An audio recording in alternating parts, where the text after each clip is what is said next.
Alrighty, this is video number 3, leg 3 of the Tacoma to Anchorage road trip. So far it's been a very, very quiet drive. Not a lot going on. Huge distances between stops. It actually got a little bit scary because there's this one town, and when I say town, it's like, you know, two log cabins and then a Connex trailer. The Connex trailer was the gas station, and there was no one on it. There was no one operating it. There was no one around, and it was cash only. But I looked at it and I was like, I don't know how to function this thing myself. Is this an honor system thing? What's going on here? I bypassed it. I said, you know, I'm sure the next one's around the corner, right?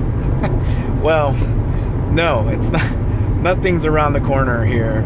Everything is ridiculously far and not in walking distance, right? So I have a 5-gallon jug of gas that I bought 2 days ago, and I filled it up, and I didn't think I would need it. Well, bypassing that one little gas station, I started to run very low on gas, and I was looking at my navigation system, and it was telling me like it was basically on par mileage with what I had range-wise in the gas tank. So long story short, I ended up having used the 5-gallon gas, and I made it to a place called Fort Nelson, and pumped gas. But let me tell you, the sigh of relief, the weight off my shoulders. My heart had been pumping for a while there. I didn't have to walk. I pulled over and I filled up with that 5-gallon, and that thing essentially got me to this gas station. So key point when you're doing this here road trip, have some spare gas on you. I think I would even say 10 gallons would be best, and then 5 gallons is what I have, and I happen to find that container hidden in the back of this gas station. The rest were just like 2.5 gallon tanks, and that wouldn't have been enough. So if you have to get the 2.5 gallons, get the 2.5 gallons, but get a couple. All right. So updates on this vehicle. Learning more about it. I got bored of the navigation display. So it turns out you can hit some options and pick your poison. I went with the full screen map. I think it just looks better, fills that space better, in my opinion. There's other things too. I was looking at the heads-up display here on the driver's position, and there's things you can take a look at. For instance, right now I have it looking at what the all-wheel drive is doing, right? So sometimes it's, you know, just front-wheel drive, sometimes it's all-wheel drive, and then it kind of tells you like the power levels of what's doing what. So the front wheels are doing the heavy lifting while the back is kind of just pushing along. Okay, here's a vehicle. That's the first vehicle I see in easily 25 minutes. There hasn't been a vehicle in front of me, and there hasn't been a vehicle behind me or passing me. That's the first one in 25 minutes. That's the thing about these road trips too, is you have to be prepared to be alone. I don't have connectivity here. I have an American phone, American service. I didn't pay for the Canadian service. I think it's like $17 a day or something. I figured I'm not gonna have reception out here anyways, so I decided to forgo it. Would have done it obviously if I had ran out of gas completely, but didn't have to do that, and I'm thinking I'm not gonna do it until I cross that beautiful border, make it to the good US of A. So, you know, when you're on drives like this, right? Oh, here's another vehicle. That's cool. When you're on drives like this, you gotta be prepared to be alone in your thoughts, and besides listening to music, singing your heart out with the appropriate emotion to every song, right? So if it's like Metallica, you're gonna get into it, and then if it's like Alanis Morissette, you're probably gonna get into that too. And I don't mind saying I freaking rocked head over feet just now. It's pretty good. But you also start thinking stupid stuff like, what if I see a Sasquatch? Like, that would suck in some ways because no one's gonna believe me. Like, the likelihood it's gonna pop up if it's out there while this phone's recording is like not gonna happen, obviously. And then if I don't have the phone on, I wouldn't even freaking tell anybody, because who the hell's gonna believe me? They just think I'm a joke, right? But so you know what? If Sasquatch, if you're out there, don't pop out, man. I'm good. I don't need it. Just keep hide and seeking, man. Good luck to you. If that thing does exist, this would be probably the perfect place for it, actually, because it's just nothing but trees, snow. I don't know how you would survive, though. I mean, without, like, if you have to hunt your food, it's hard enough with weapons, with a rifle. If I have to chase something down, I'm starving to death. That's the bottom line. I don't know how to eat tree bark and freaking fern or whatever's out here. Yeah, so that's that. And stupid thoughts like that kind of come to your mind, right? And but what else? The other thing that caught my eye is I'm on the essentially kind of like the Alaska Scenic Highway, right? I got on this highway yesterday after my last video, and I was gonna take that route from the get-go. I wanted to take that one because it was like I mentioned in earlier videos, it's safer, but it's also called the Alaskan Scenic Highway or something to that effect. Well, and I'm not kidding.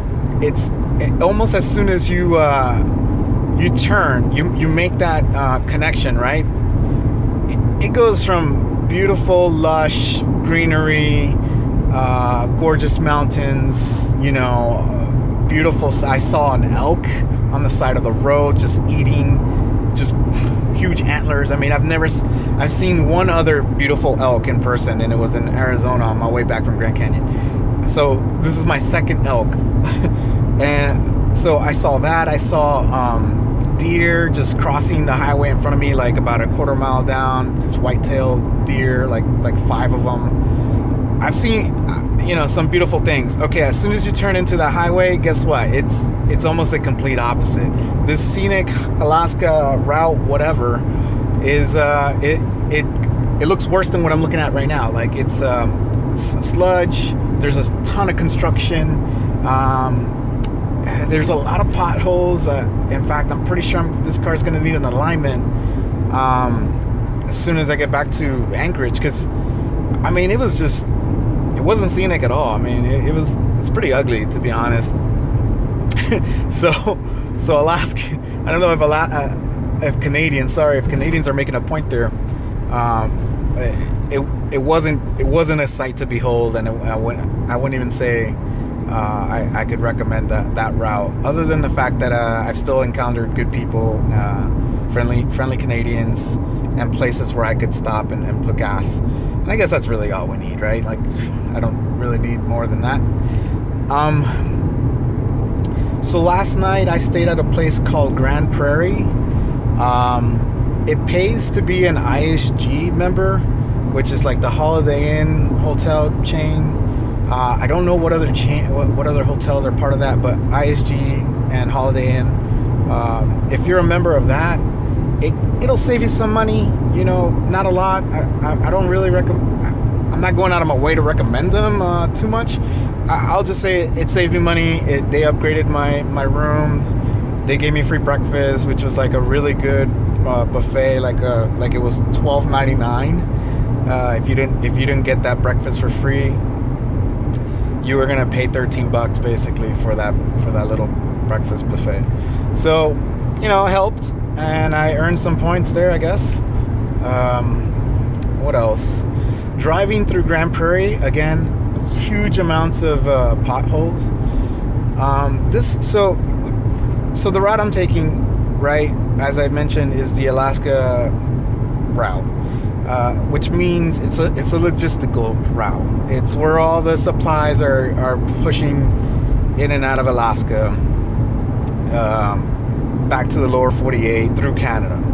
So what happens is it's just trucks, man. It's like a ton of trucks all the time, going from all sorts of places and all different types of shape and size. So match that with water runnage from the mountains, like the snow melting during this season, and then it's just like it just makes a disaster on the roads. So it's expensive. I can't imagine what Canada's probably paying just to maintain this highway, right? So those, I don't know, I'm not paying those taxes. I think. I mean, whoever's paying those taxes, man, that's a lot. That's gotta be like billions of dollars. But anyways, so everybody also on par with the trucks, man. Everybody has a big ass Chevy or a big ass Ford truck, and that's just the norm. I don't think I saw any sedans, even if I remember correctly. There's like a handful of Toyotas. So I'm driving like 1 out of 5 Toyotas maybe that I've seen this whole trip. Haven't seen a lot of BMWs. Well, actually, I've seen a lot of BMWs. No Mercedes yet. A couple of Audis. But for the most part, man, this is just like a Canadian version of the U.S., right? Like almost like an extension of the American people. Big trucks, and I can see why. I mean, we're in some rural frickin' areas. You have to be able to haul some stuff, I imagine. But you're also paying gas by the liter, and I'm curious to know if it's comparable with gallon prices. It seems a bit high. I'm glad that I think the US dollar is ahead on the Canadian, so that's good for me. But yeah, I don't know why you would want to pay that much money to fill the tank on a big truck. I mean, unless you're not moving much. But that's pretty much it. I mean, there's not a whole lot to, other than the little excitement I had, wondering if I'd be legging it. I don't even think, to be honest, right now, it was the first time I thought to myself seriously, like, shit, what am I gonna do? Like, if I get stuck out here, first reaction is potentially just get the phone going, and then it probably won't have reception. I haven't seen any towers out here. Maybe, I don't know. And then if not, try and hitchhike with my gas can to show that I'm just trying to get some gas. Maybe somebody can help a brother out. I don't know. So let's talk about this. What do you need on a road trip? Now, like everybody, now this is subjective, right? Because everybody has their opinion, and it really depends on where you're going and where you're traveling through, right? The terrain and what infrastructure exists on that route. So I've done a lot of road trips. This isn't even my longest one. The longest road trip was from Seattle, Washington to Miami, Florida. And I did that when I was like 22 years old or something like that. It's just moving back to Florida. And so I was really excited about that too. I was like, I'm going to check out the West Coast, and then I'm going to scoot over through Texas and then make my way back to Miami. And I had a great time, man. I mean, you just can't put a price on that. Like, as a 22-year-old, and luckily I had a pretty decent car. I think it was like, what? That was like back in 2006. And I had like a 2005 Explorer, which we could talk about Ford Explorers, but I'm sure you've already heard they're not the best. They don't have the best transmissions. I've had a lot of transmission issues with that car. But anyways, what what does one need for a road trip? Okay, so let's talk about the vehicle, right? The vehicle, if you have a new vehicle like the one I'm driving, you probably can bypass the inspection, right? You don't need an oil change. Your tires are probably looking really good, although I would check them anyways. Especially if you're parking somewhere where there's a lot of trucks. I learned this yesterday. I was in the Holiday Inn. They had a garage where you could park the car, so I did that because I was like, screw it. My car's tall enough, but not too tall that it's gonna run into the ceiling there, and it'll just be a little that much safer, But when I went down there, the floor had nails and screws all over the place. Now I checked the tires and I grabbed the screws that I could see and I just like put them on the side of because I don't know who it belonged to, right? I think it belonged to the hotel. Like they were putting stuff in storage down there. So, but you just gotta be careful because that right there could have, like, let's say if I have one pop tire too easy, I can change it myself right there and then. It'll literally take me 5 minutes, maybe more because I don't know this car, and that's a pretty view there. But either way, it's not gonna take me long. Had I gotten 2 or more pop tires, I've been having a pretty bad day already. All right, so check your vehicle. Gas, I already mentioned gas. If you know you're gonna be you're gonna have some legs where there's not gonna be a lot of infrastructure, you're gonna want some gas. Things to keep in the car regardless of vehicle is maybe a blanket, right? You want a blanket, something to keep you warm. I have this Whoopee, military Whoopee. This thing is excellent. It's the best equipment you could probably find. I mean, it's so cheap too. You just pick one up at like an army surplus store and then you're gonna love that thing. And it keeps you so warm and it's super light and it packs easily. I also have a sleeping bag because I thought to myself, you know what, this is gonna be rougher than it has been. So I was like, you know what, I'm gonna get a sleeping bag in case I gotta like pull aside, catch some hours of sleep and then get back on the road, right? So I have that. I also have, you're gonna want the appropriate identification, right? Passport, whatever, if you're traveling through a foreign country. If you're going through a place like I'm in now and it's snowing, you're gonna want some tire chains. I think it's actually even mandatory to have these chains in your vehicle. So really just check the time frame you're gonna be in the place and what that weather looks like, because I don't have them, I'll be honest, but I know I can buy some, but I don't think so. No one I think has them, but if you look at the law, the letter of the law, I think states you should have some ready to put on. So I'm kind of admitting some guilt here, and I'm sorry, Canadians. I definitely don't mean to disrespect your laws. I'm just saying, I don't think anyone's got them. And even if you do have them, you're not going to have them on because you'll tear them up because you don't really need them, and you're going to go faster than you need to go. All right. So that's pretty much it. I mean, other than a pack of water and some food that you can just like chew on while you're driving just to keep you up even. I have water. I have had a lot of coffee. Something that I don't recommend but that I'm doing myself is I have dip, like tobacco dip. Now I don't dip. I don't smoke.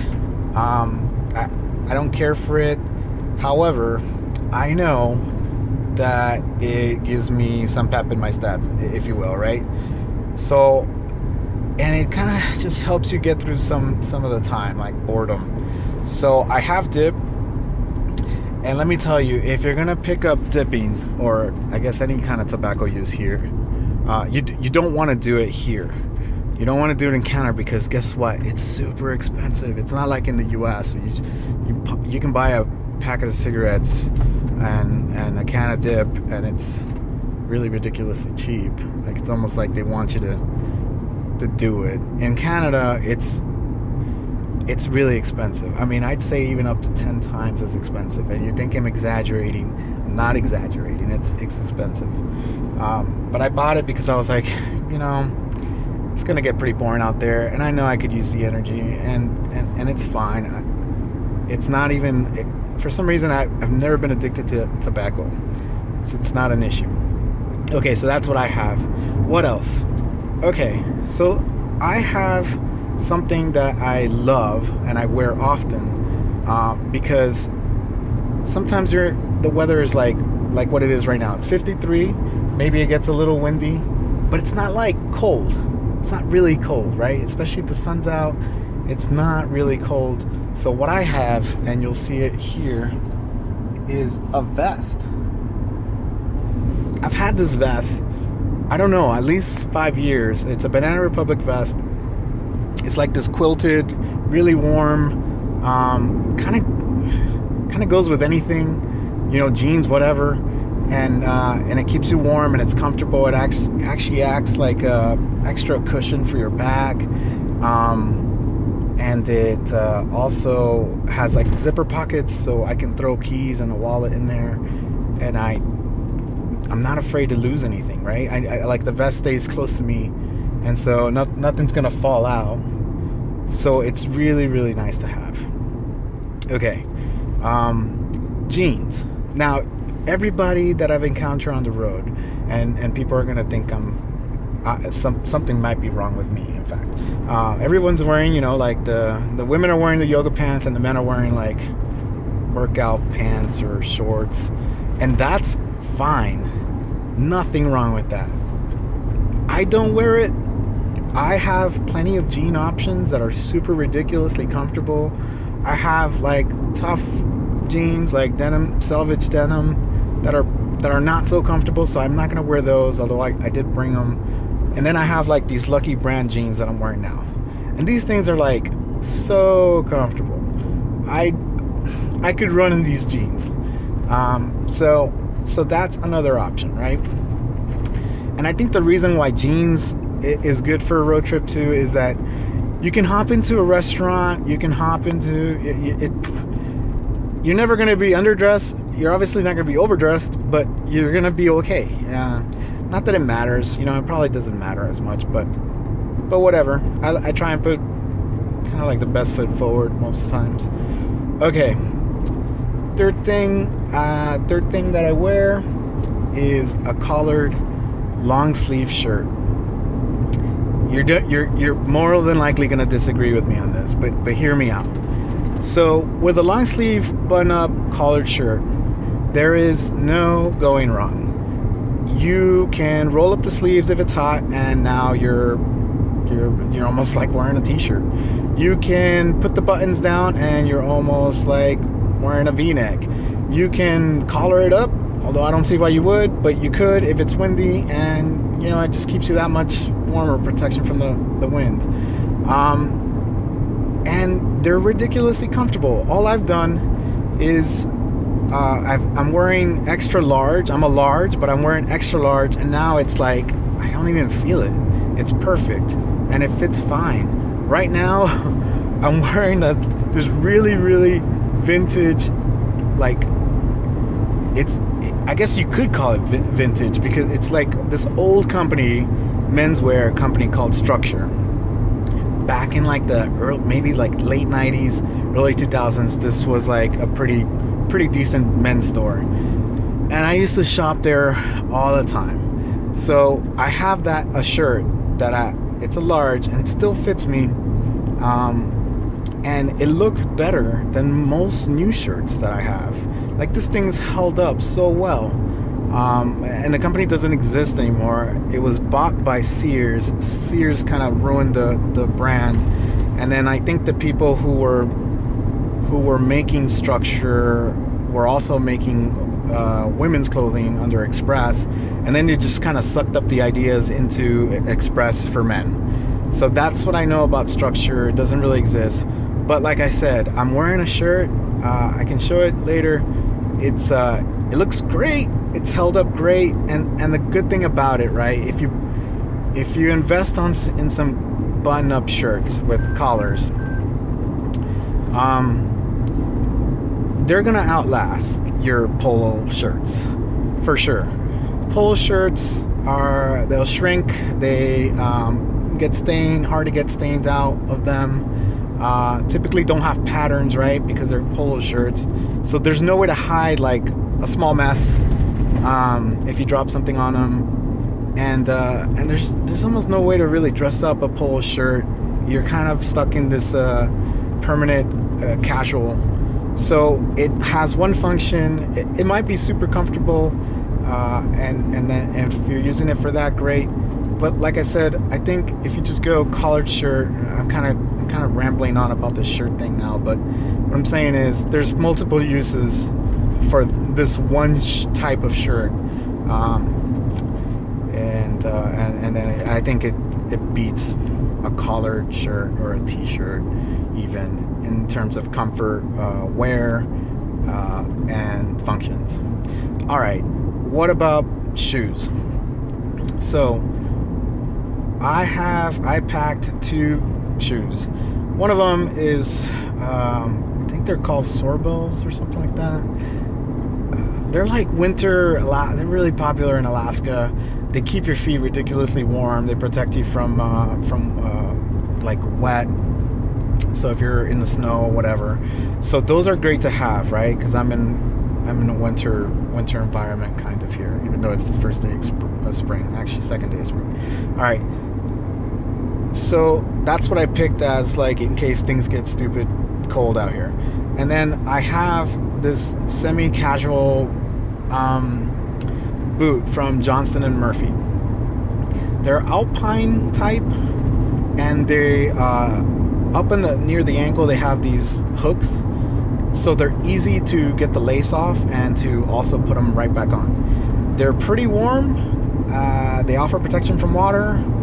And if you put a thick sock on, you're not going to have any issues. In fact, your feet might be too warm, right? Because I think they're leather, so they keep some heat in, especially with some comfortable socks. But you can also just put thin socks, which is what I have on now, because it's not cold enough, and it's fine. And you're going to be fine. Headgear, hat. I think people have been paying attention to my Boston cap. I'm a Boston Red Sox fan. And so they know pretty much right away that I'm not from here, but that's fine. I think Canadians like Americans anyway. And then, so I have a thicker jacket, a Columbia jacket if I need it, and I have gloves. So gloves are good to have as well.